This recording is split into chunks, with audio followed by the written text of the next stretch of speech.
Hi everyone, my name is Leah Barack and I am a functional nutritionist, and today I wanted to just quickly share with you a quick and easy, healthier version of how to make whipped cream. And this is a dairy-free whipped cream without refined sugar, and it's so easy to whip up, and so I just wanted to show you it's an excellent addition to a variety of different foods, whether you're adding it on top of fresh berries or if you made a cobbler or anything like that. It's really delicious. So what you need is a can of coconut milk, and the brand does matter. So some brands will whip up a little bit better than others.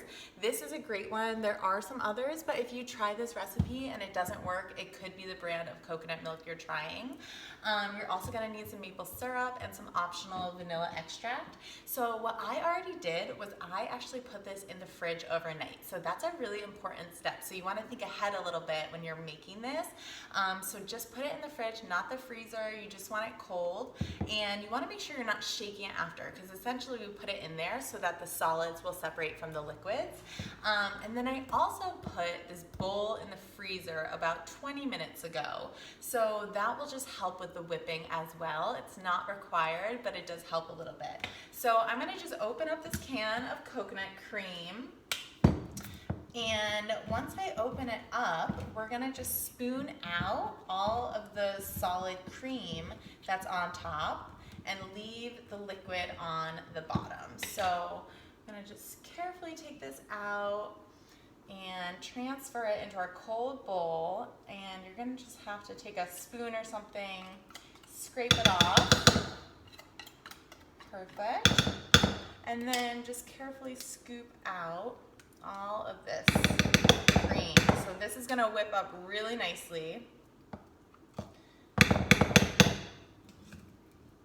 And you do wanna save the liquid, so I would just save it in the bottom of the can.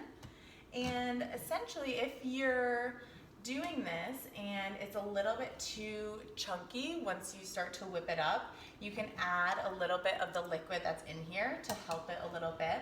If you don't add it, you can save it and add it to smoothies or anything like that, just so it doesn't go to waste. So I'm just getting those last bits of coconut cream in there.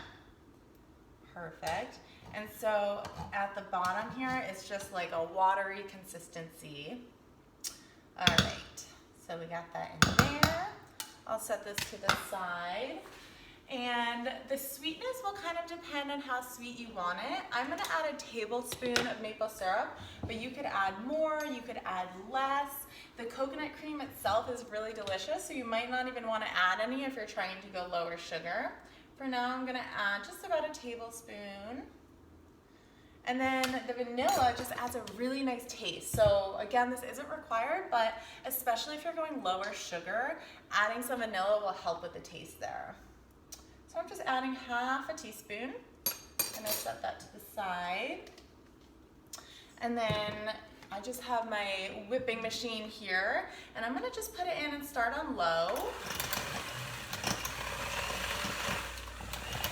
Just turn it so it gets all the cream, and it's whipping up really nicely. Get all the sides, move it around a little bit, and then turn it up. Really want to whip all the air up into there.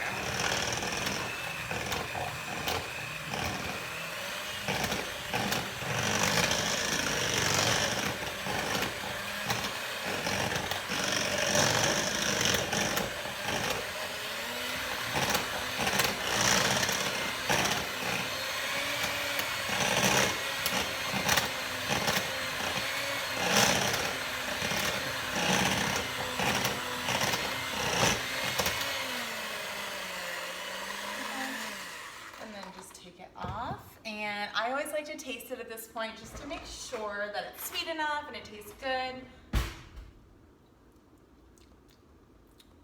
It is so good. So you can see, hopefully, it's a little tough to see. You can't really see, but if you see right here, this spoonful, see how thick that is?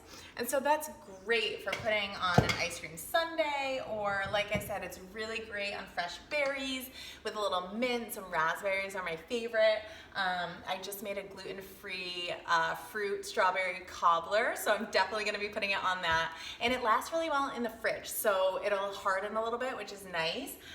So I hope you guys enjoyed this. I hope you try it. It's so delicious. Let me know if you do try it, and I will see you next time.